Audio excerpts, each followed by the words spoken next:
se encontró frente a frente con una fuerza más poderosa que el odio que había gobernado su corazón durante años. Se encontró frente a frente con el poder del perdón. Y no cualquier perdón. Un perdón que solo puede ser producto de algo sobrenatural. Un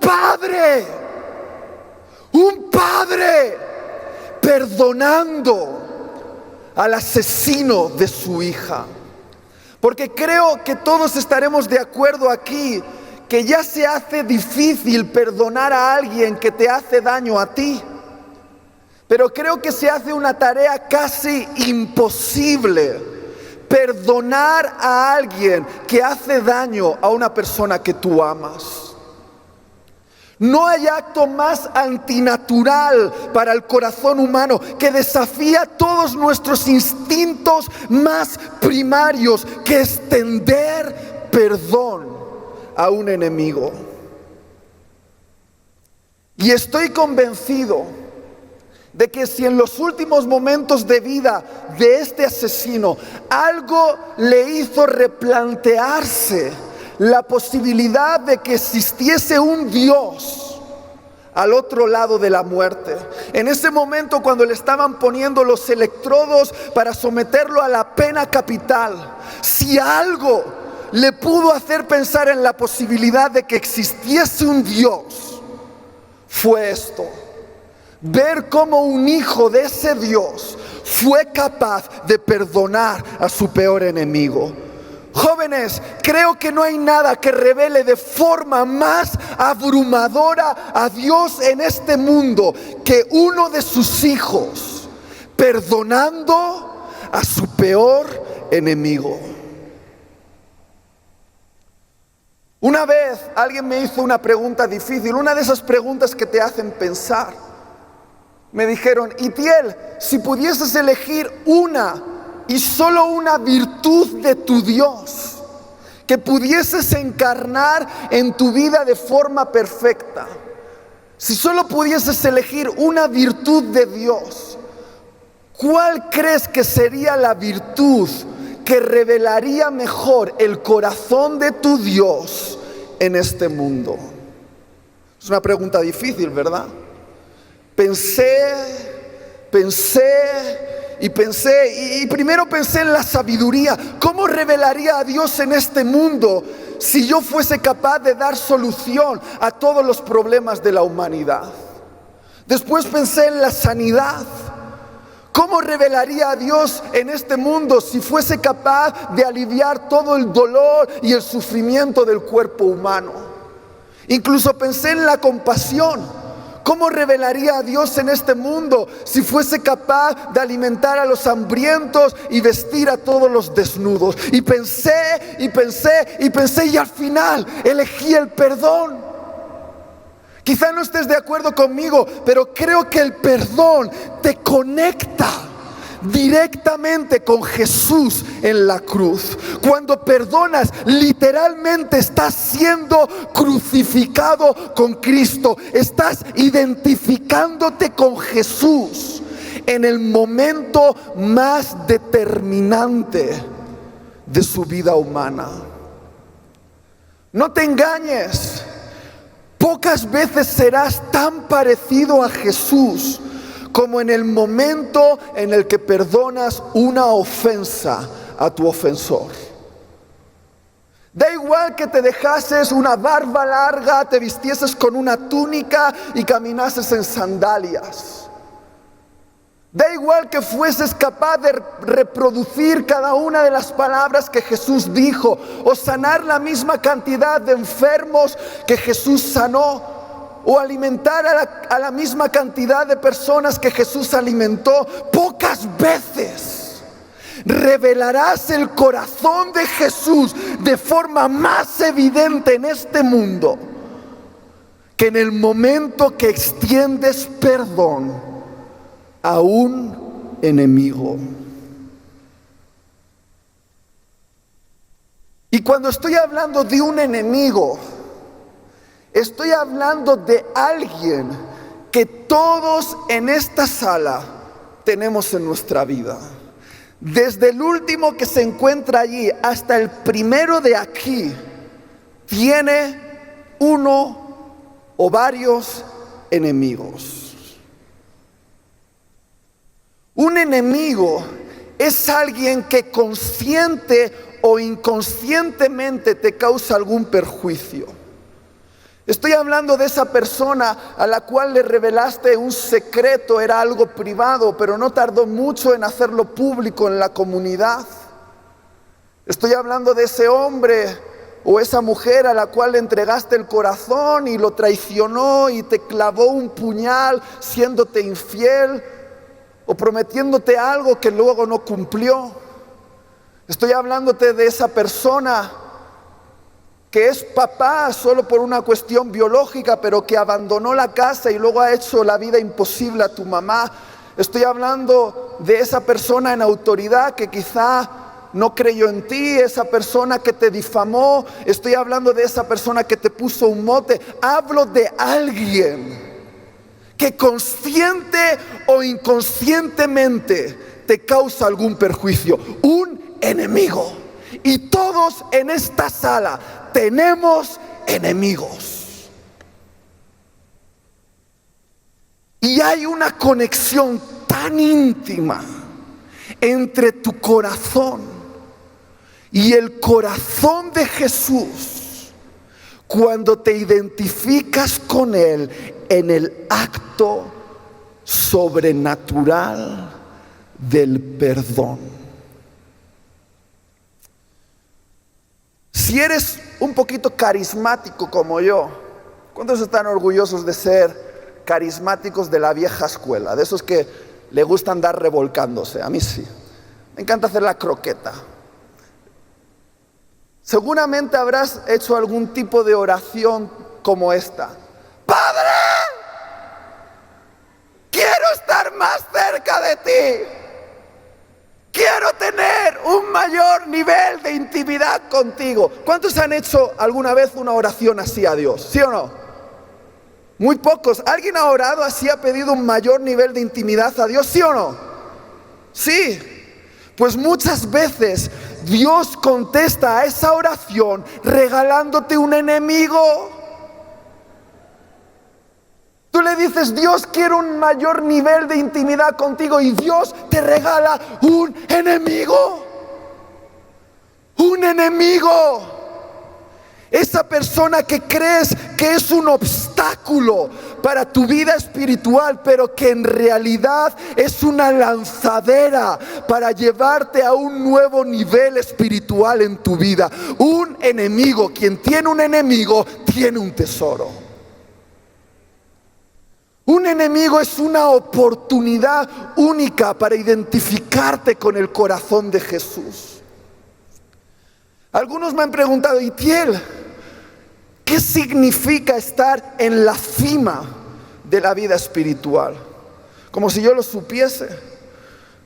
Y hay algunos que piensan que la cima de la vida espiritual es terminar siendo un predicador, o un cantante, o un ministro subido sobre una plataforma como esta y ministrar al pueblo. Pero te voy a decir una cosa, esto es bastante superficial. He visto gente subida a un escenario como este que ni cristianos son. No te engañes, la cima de la vida espiritual es lo que Jesús dijo como orar, amar y bendecir a tus enemigos.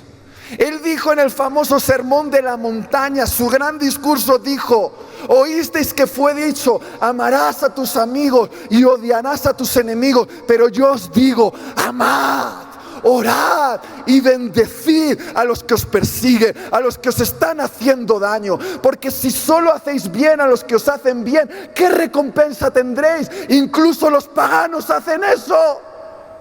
Aprended de vuestro Padre, que hace llover su bendición sobre buenos y malos, y así sabrán que sois hijos de vuestro Padre celestial.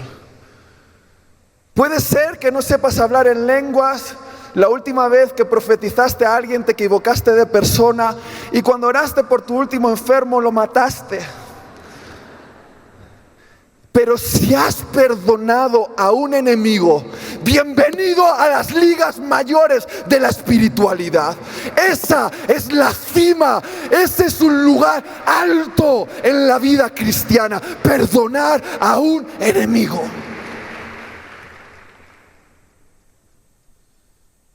Yo estudié en la universidad ingeniería informática. Ya te puedes imaginar lo frikis que eran mis amigos. Todo ingenieros, mecánicos, matemáticos y lógicos. Y teníamos conversaciones acerca de Dios. Y no rechazaban a Dios, pero tampoco creían en Él. Pero sí que les gustaba la figura de Jesús. Decían, sí, Jesús, el primer comunista. Decían, están fumados. Primer comunista, sí, un maestro de la moral, sí, un revolucionario. Bueno, tenían esa visión de Jesús. Y yo muchas veces les hice esta pregunta. Vale, ¿recuerdas alguna de las enseñanzas de Jesús? Y en el 95% de las ocasiones, mis amigos ateos señalaban esta enseñanza. Sí, Jesús dijo eso de amarás a tus enemigos. Cuando yo le preguntaba a un ateo si recordaba una enseñanza de Jesús, siempre apuntaban a la misma. Sí, amarás a tus enemigos. Esa enseñanza de Jesús es tan impactante, de alguna manera escandaliza tanto la mente que rompe todo argumento en contra de Jesús. Si hay alguien, un seguidor de Jesús, que es capaz de amar a sus enemigos, eso echa por suelo todo argumento en contra de nuestra fe. El amor, el perdón y la bendición a nuestros enemigos habla más fuerte de nuestra fe que cualquiera de nuestras apologías, cualquiera de nuestros discursos, cualquiera de nuestros argumentos. Porque cuando un cristiano perdona a su enemigo, está diciéndole al mundo, este es mi Dios, este es mi Dios.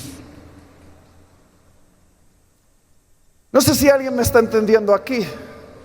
¿Tiene sentido? Algunos ya están escandalizados.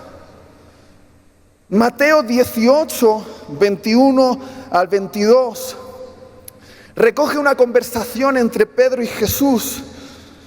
Pedro se acerca a Jesús y le dice, Señor, ¿cuántas veces perdonaré a mi hermano que peque contra mí? ¿Hasta 7? Jesús le dijo, no te digo hasta 7, sino aún hasta 70 veces 7. Ahora, para entender esta conversación entre Pedro y Jesús, tienes que entender el contexto. En aquella época, los maestros de la ley enseñaban que una persona realmente generosa podía llegar a perdonar a la misma persona hasta 3 veces. Si una persona te ofendía, la perdonabas una vez, era tu deber. Si esa misma persona te ofendía 2 veces, aún debías perdonarla, era tu deber. Pero si esa persona te ofendía 3 veces, en un acto de extrema bondad, la volvías a perdonar. Pero escúchame bien, si el desgraciado lo hacía la 4ª vez, se merecía tu rencor. Se merecía negarle tu perdón. Y yo creo que Pedro, cuyos últimos descubrimientos teológicos afirman que probablemente tenía sangre mexicana, era un poquito bruto, pero de buen corazón. Creo que después de una conversación con Juan, porque siempre andaban al roce, se acercó a Jesús bien generoso y le dijo, Jesús, ¿qué te parece si nosotros perdonamos a nuestros hermanos hasta 7? El número perfecto, 7. Porque ¿qué puede ser más generoso que perdonar a una misma persona hasta 7 veces? Y Jesús lo vuelve a hacer. Rompe el paradigma en la mente de Pedro y rompe el paradigma en nuestra mente y dice: Pedro, no te digo hasta 7, sino hasta 70 veces 7. Y algunos sacan la calculadora, pero no va de eso. Lo que Jesús le estaba diciendo es esto: Pedro, si eres mi discípulo, quiero que perdones sin límites. Si eres mi discípulo, estás acorralado contra una pared, no tienes escapatoria, estás entre la espada y la pared. Tienes que perdonar sin límites. No es opcional, no es sugerencia, no es negociable. Si eres mi discípulo, mis discípulos perdonan sin límites. Y después Jesús llama a sus discípulos y les cuenta una famosa parábola. Una parábola acerca de un rey que representa a Dios y 2 sirvientes que nos representan a nosotros. Y el primer sirviente tenía una deuda tan grande que era imposible de pagar. Una deuda con el rey, imposible de pagar. Y puesto de rodillas delante del rey le dice: dame tiempo, te lo pagaré todo. Pero era imposible. Y el rey, movido a misericordia, le extiende perdón y le anula la deuda. ¿Te puedes imaginar la alegría de este siervo? Se va feliz, muy contento, pero pronto se le olvida la alegría cuando se encuentra con otro siervo que tenía una deuda con él muchísimo más pequeña. Y este segundo siervo se pone de rodillas delante del primero y le dice: dame tiempo, te lo pagaré todo. Pero él le agarra del cuello y le dice: me lo tienes que pagar, págamelo todo. Y lo encarcela.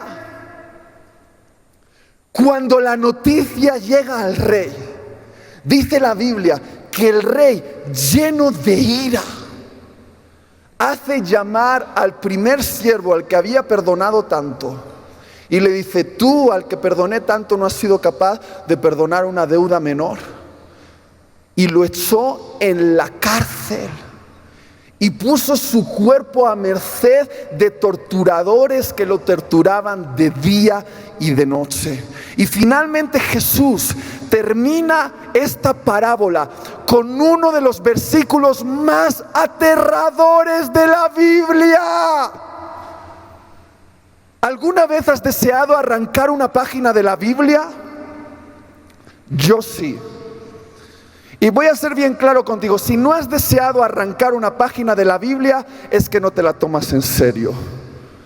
Dice versículo 35: así también mi Padre Celestial hará con vosotros si no perdonáis de todo corazón cada uno a su hermano sus ofensas.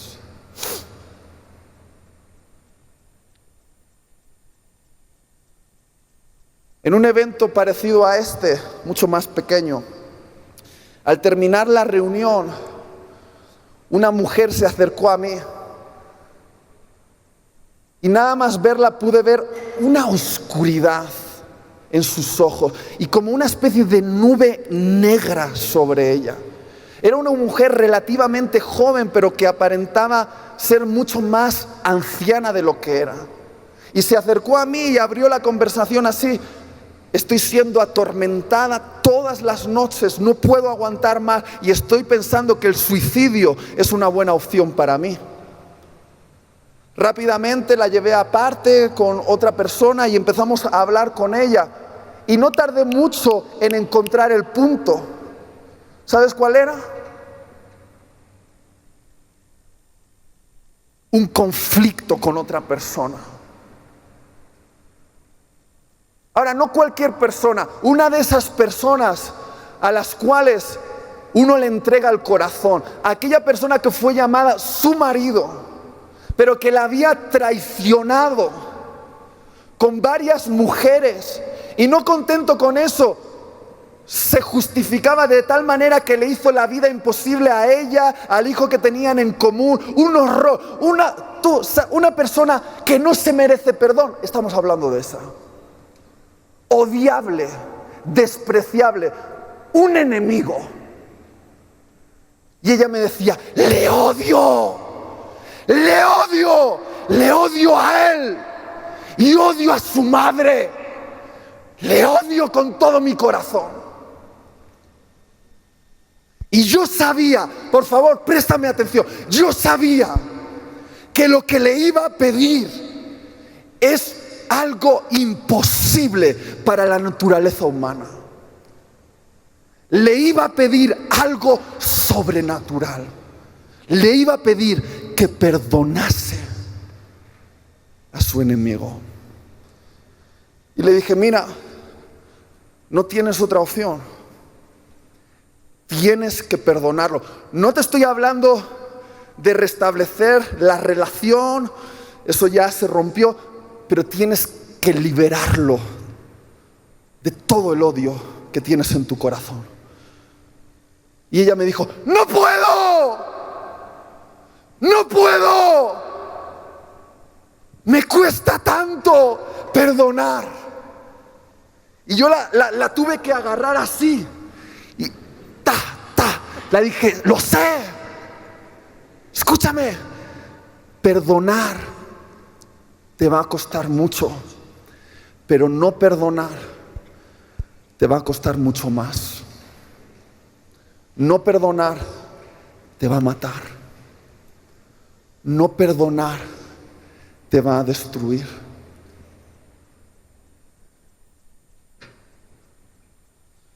Todos en esta sala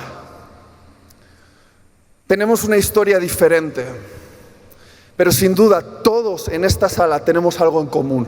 Todos hemos sido ofendidos por alguien. Alguien nos debe algo.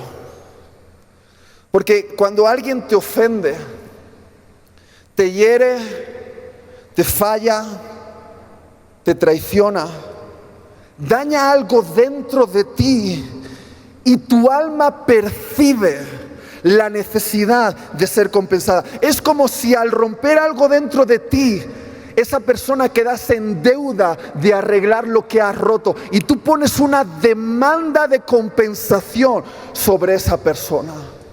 Eso es lo natural de nuestra alma. Pero perdonar, según el mensaje del Evangelio, es anular la deuda de nuestro ofensor. Y si perdonar significa anular la deuda de nuestro ofensor, significa que perdonar tiene un gran coste.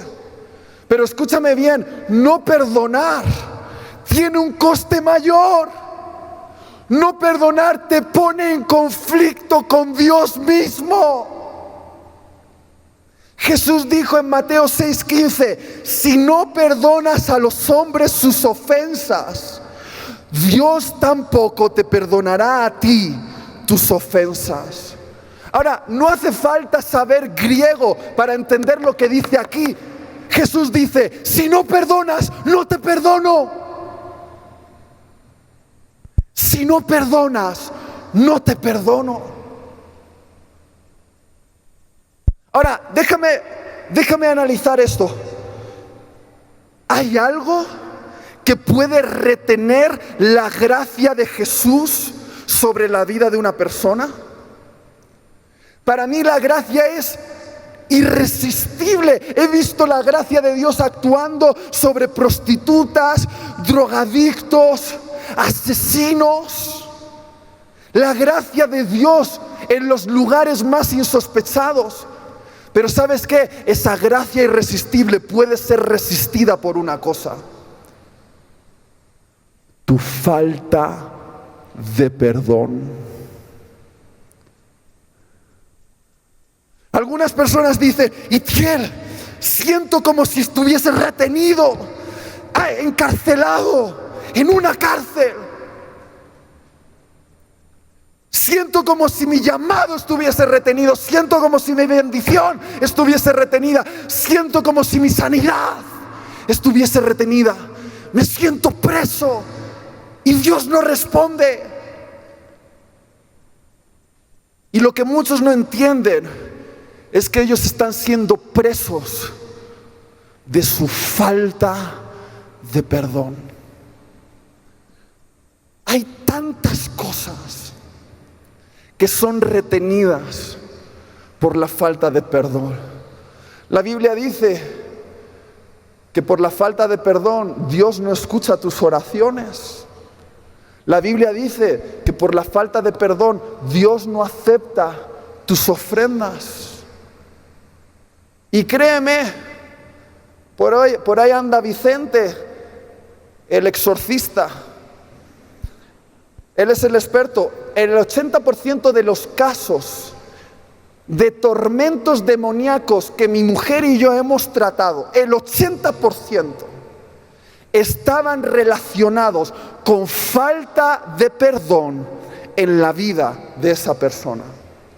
Y no me entiendas mal, no hace falta ni ser religioso para ver los resultados de la falta de perdón. Los médicos afirman que ciertos tipos de cánceres, úlceras, problemas en la piel están ligados con los deseos de venganza, rencor y odio.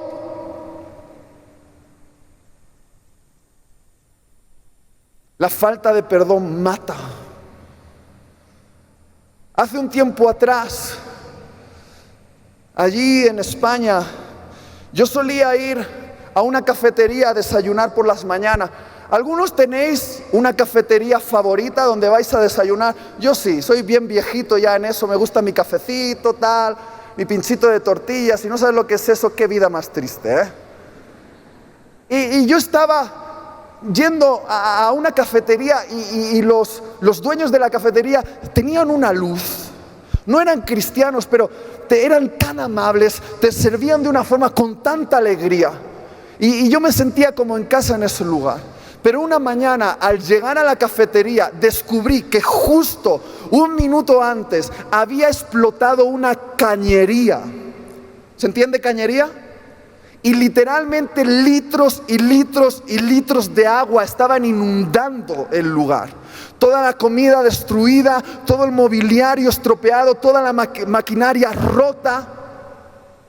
No había solución. Ahora, lo peor, ¿sabes qué es? Que esa cañería no pertenecía a la cafetería, sino que era una cañería de propiedad pública, le pertenecía al ayuntamiento. ¿Se entiende ayuntamiento? Al gobierno.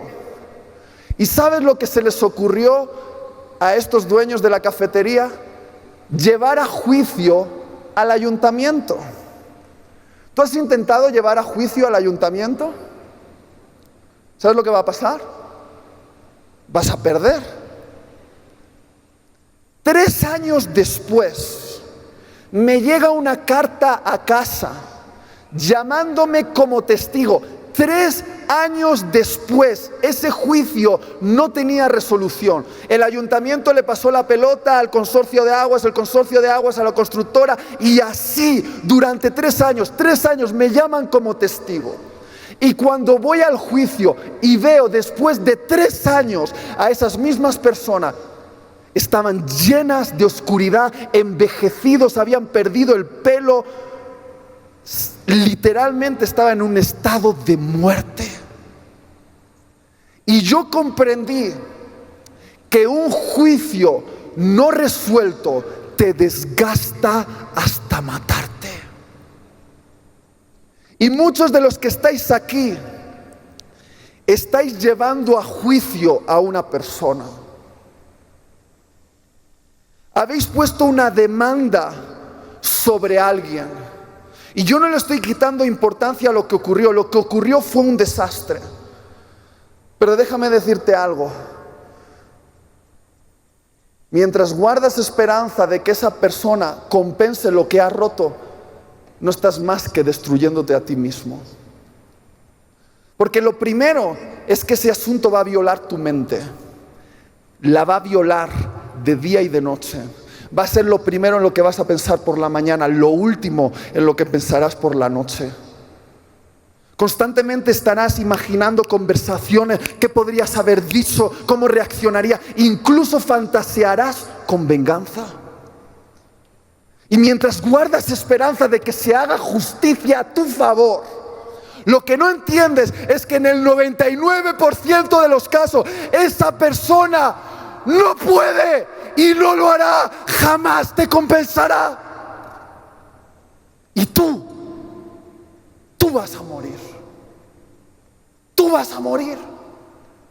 Alguien dijo por ahí que guardar rencor es como beber veneno y esperar que la otra persona se muera.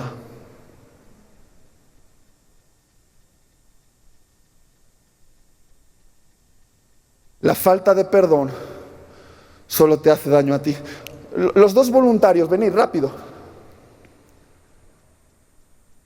Pásame esto. El papel. Bajar aquí.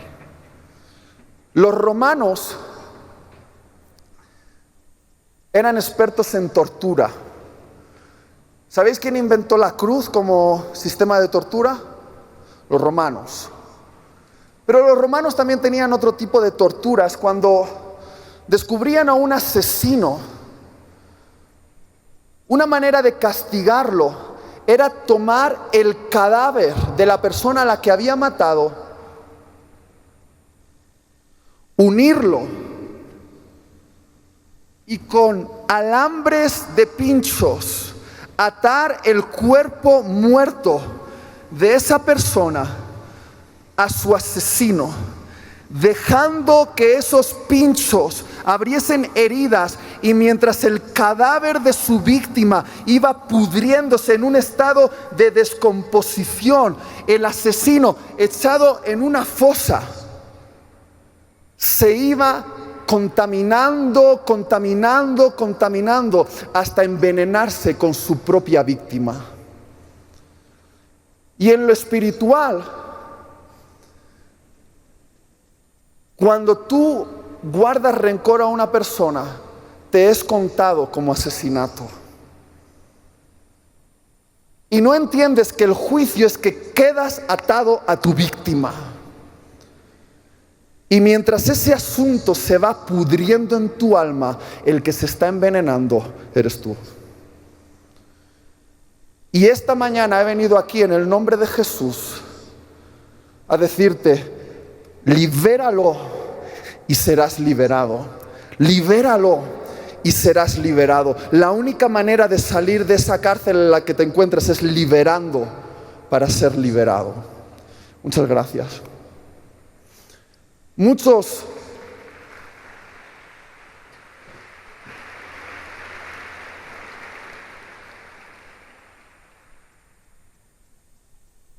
¿Puedes ayudarme al piano, por favor? Muchas veces me han preguntado: Itiel, ¿cuál ha sido tu mayor experiencia espiritual? Y yo no tengo duda.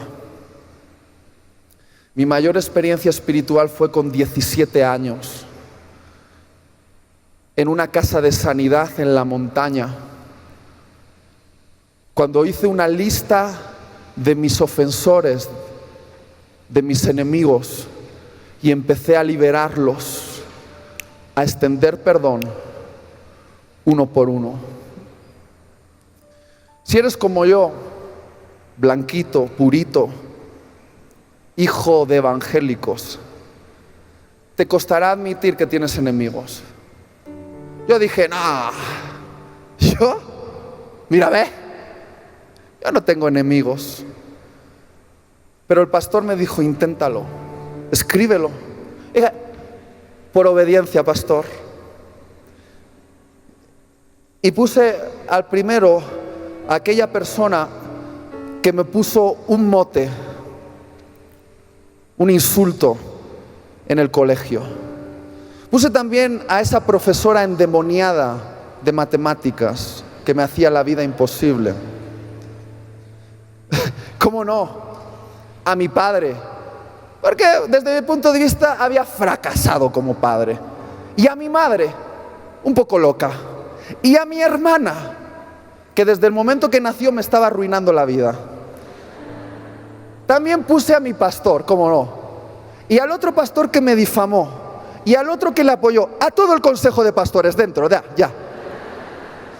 Y cuando me quise dar cuenta, tenía la lista de Sidler. Y mi mayor experiencia espiritual, mi primer encuentro entre la luz y las tinieblas, la primera vez que me di cuenta de que existen los demonios,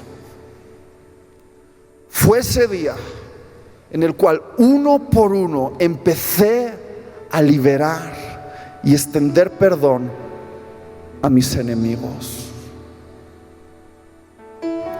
Allá afuera dicen estupideces como estas cuando hablan del perdón. Dicen, simplemente olvídalo. Tonto, ¿cómo lo vas a olvidar? ¿Qué quieres? ¿Que manipule mi mente? ¿Quieres que haga como que no ocurrió? ¿Quieres que le quite importancia?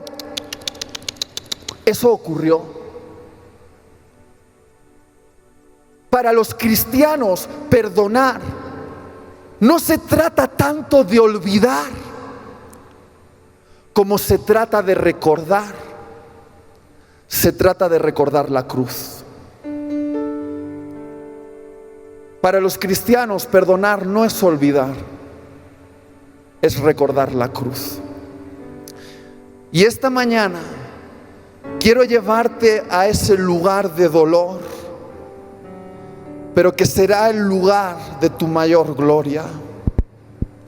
Quiero llevarte a ese lugar donde perderás el derecho a ser compensado, pero donde ganarás el corazón de Jesús. Quiero llevarte a ese lugar donde te dejas vencer, pero donde en realidad estás venciendo al mundo. Quiero llevarte a ese lugar de aparente debilidad, pero que en realidad representa el poder más grande de todo el universo. Quiero llevarte a la cruz, porque en la cruz es donde fuimos perdonados, y en la cruz es donde aprendemos a perdonar. ¿Me das unos minutos para llevarte ahí? Lucas 23, 33 al 37 dice: y cuando llegaron al lugar llamado de la calavera, le crucificaron allí, y a los malhechores, uno a la derecha y otro a la izquierda. Y Jesús decía: Padre,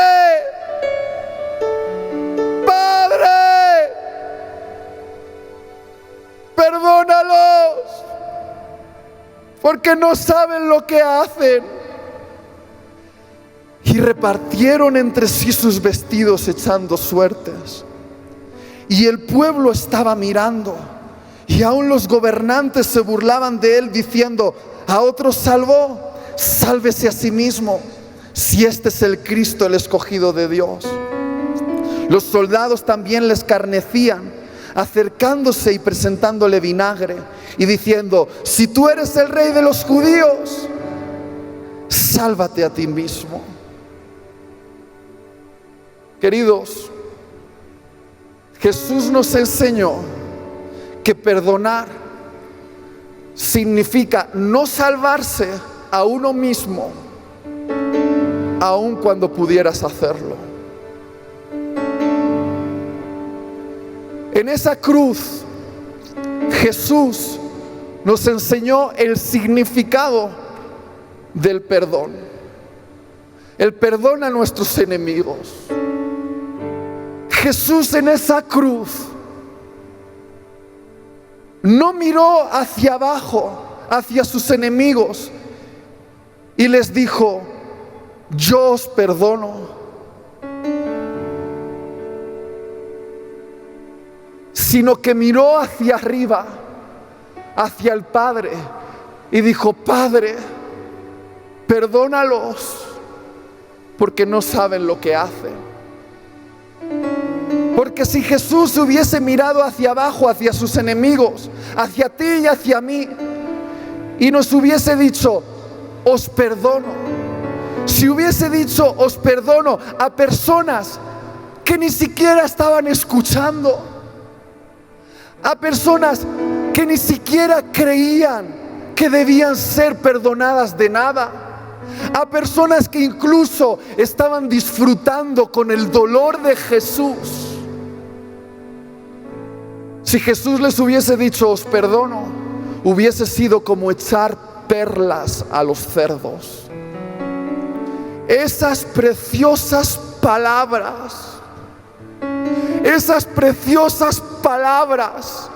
hubiesen sido desperdiciadas por unos hombres que no estaban listos para escucharlas. Jesús hizo algo más grandioso. Él dijo: Padre, perdónalos, porque no saben lo que hacen. Jesús se convirtió en un intercesor por sus enemigos delante del Padre, para pedirle al Padre que Él no derramase sobre sus enemigos la justa venganza. Ahora escúchame bien, tan cierto como que Dios es amor, tan cierto como que Dios es santo, tan cierto como que Dios es justo, es que Dios es vengador. Mía es la venganza, dice el Señor. Y yo sé que cuando hablo de venganza pensamos que es algo malo, pero en Dios la venganza es santa y va a equilibrar toda acción en el universo. Dios es el mayor vindicador de todo el universo, y la venganza es territorio exclusivo de Dios, y nadie puede entrar ahí. No puedes entrar, no puedes. Y cuando Jesús dijo: Padre,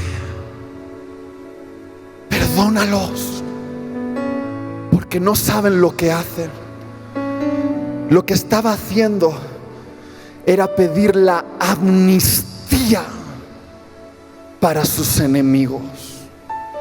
Literalmente estaba diciendo: Padre, no les tomes en cuenta esta ofensa contra mí, bórrala de tu registro, haz como si nunca hubiesen ocurrido esos latigazos, esos escupitajos, esos insultos, esas blasfemias, bórralas de tu libro.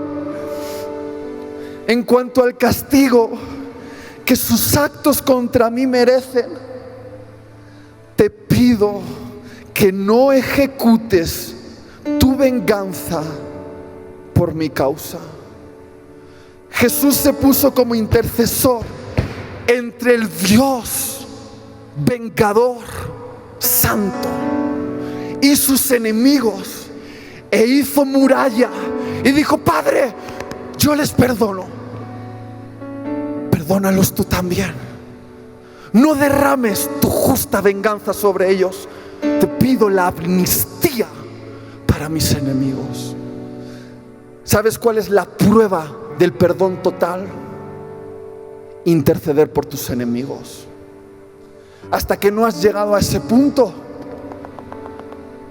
no has perdonado. Dios te está invitando a convertirte en un intercesor y decirle: Padre, no les tomes en cuenta esta ofensa contra mí, bórrala de tu registro. En cuanto al castigo que sus actos contra mí merecen, todos sus insultos, todas sus traiciones, todos sus abusos, arráncalos de tu libro.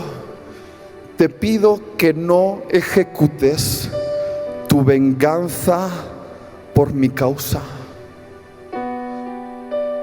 Perdonar como Jesús es ponerte como un intercesor entre Dios y tus enemigos y pedir la absolución de tus ofensores. Y tú dices, Itiel, eso es imposible. Solo Jesús puede perdonar así. Mira a Esteban. Él era hombre como nosotros. Y cuando sus enemigos le estaban lanzando piedras, una tras otra, no después del dolor, sino en el centro del dolor, Esteban se puso de rodillas y mientras las piedras golpeaban su cuerpo, dijo: Padre, no les tomes en cuenta este pecado. Y dice la Biblia que el cielo se abrió. Y sin entenderlo, mientras Esteban perdonaba a sus enemigos, prendía mecha un avivamiento. Porque llámame iluso, pero entre sus enemigos se encontraba un hombre conocido como Saulo de Tarso, que tiempo después le íbamos a conocer como Pablo el apóstol. Y llámame iluso si pienso que quizá la intercesión de Esteban por su enemigo hizo que Dios no derramase ira sobre Saulo, sino bendición sobre él para convertir a ese enemigo en un gran apóstol. Mi pregunta es: ¿qué tal si tu perdón puede transformar a un enemigo en un gran apóstol? ¿Qué tal si tu perdón puede abrir el cielo sobre México una vez más? ¿Qué tal si tu perdón es la mecha que prende un avivamiento? ¿Qué tal si empezamos a perdonarnos? Los pastores perdonan a otros pastores, los hijos a los padres, las esposas a sus esposos, los hermanos a las hermanas. ¿Qué tal si el avivamiento no son eventos, sino es perdón?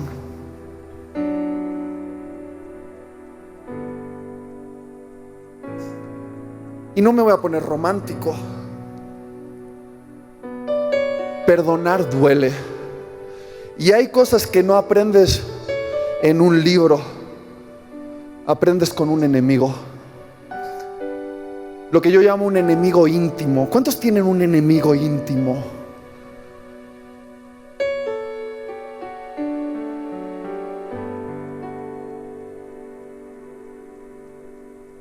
Porque cuando tu enemigo es un hater ahí en Facebook, ¿qué más da? Pero cuando tu enemigo es alguien que metía su mano en tu plato, un íntimo, alguien que fue un amigo, un familiar, un hermano, perdonar se vuelve algo sobrenatural. Y yo recuerdo, ya voy a terminar, yo recuerdo hace unos meses atrás, de rodillas en la presencia de Dios, lidiando con un enemigo íntimo en mi corazón. Hice esta oración: Dios, yo sé que le tengo que perdonar, y como soy buen cristiano, le perdono, pero te pido que trates con él. Atención, Dios, le perdono, pero te pido que trates con él.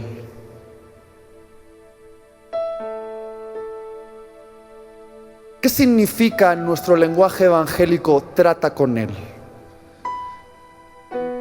Dios, te pido que le humilles un poquito. Dios, te pido que manifiestes quién tenía razón y quién no. Dios, te pido que me hagas verme como el bueno y él como el malo. Dios, te pido que le hagas fracasar, Gloria. ¿Y sabes lo que me dijo Dios? Itiel, yo soy tu vengador y le voy a dar a cada uno conforme a lo que sus actos merecen. Y dije, Dios, no hablemos de venganza, qué palabra más sucia. Yo no te estoy hablando de venganza, te estoy pidiendo que trates con él. Y Dios me dijo, sí, ya sé lo que me estás pidiendo. En el cielo eso se llama venganza. Ahora, Itiel, ¿te gustaría perdonarle como Jesús perdonó? Y le dije, Dios, ¿qué crees que estoy haciendo media hora de rodillas aquí en tu presencia? Y Dios dijo, no. ¿No estás perdonando como Jesús? Y entonces pensé en esas palabras y las repetí sin saber lo que significaban. Y dije, Padre, perdónalo, porque no sabe lo que hace. Y el Padre me dijo, Itiel, ¿me estás pidiendo que borre de mi registro lo que te hizo? ¿Me estás pidiendo que haga como que nunca ocurrió? ¿Me estás pidiendo que no ejecute mi justa venganza sobre los actos que esta persona hizo contra ti? ¿Me estás pidiendo que lo libere de mi juicio? Déjame pensarlo. Y pensé cuántas veces Dios me ha perdonado a mí. Cuántas cosas vergonzosas Él no ha sacado a la luz. Cuántas veces Él me dio 2, 3, 4, 5 oportunidades. Y en un acto de dolor dije, sí, Padre, perdónalo, porque no sabe lo que hace. Y Dios me dijo, ¿me estás pidiendo que le bendiga? ¡No! Hemos hablado de no venganza, nada de bendición, no exageremos. Y entonces Dios me sedujo, porque para ir a este lado del perdón tienes que ser seducido por Jesús. Y me dijo Jesús, Itiel, ¿qué tal si en la medida que tú desees la bendición de tu enemigo, yo te doy una medida mayor de mi presencia en tu vida? Y me hizo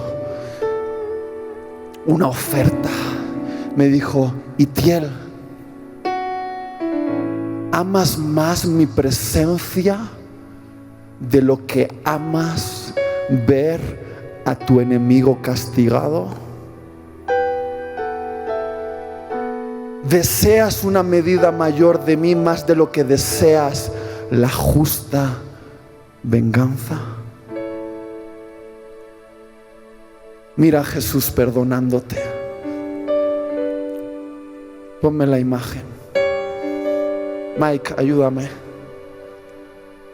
Mira a Jesús perdonándote. Perdonar duele. Pregúntaselo a Jesús. ¿Por qué la Biblia no dice que Dios nos perdonó simplemente de forma emocional? ¿Por qué Dios no dijo, os perdono y ya?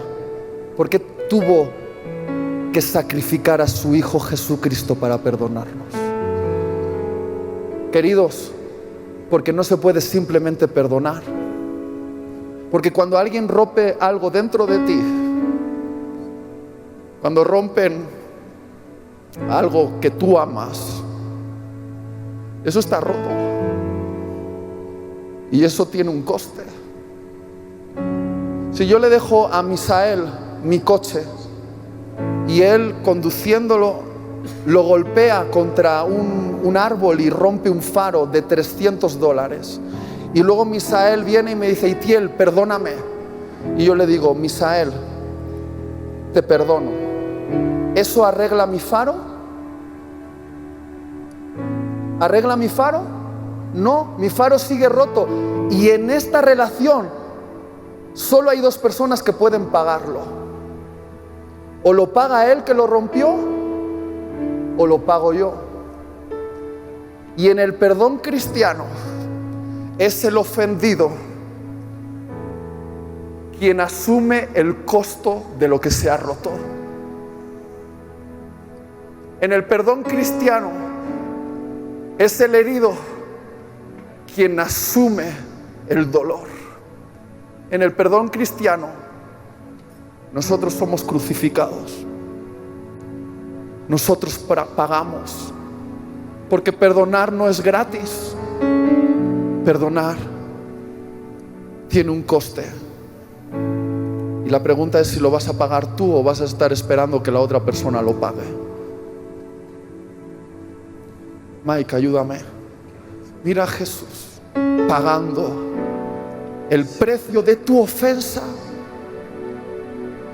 no demandándote a ti nada, diciendo: yo absorbo el dolor, yo sufro, yo pago, mostrándonos un camino de dolor, pero es un camino de perdón.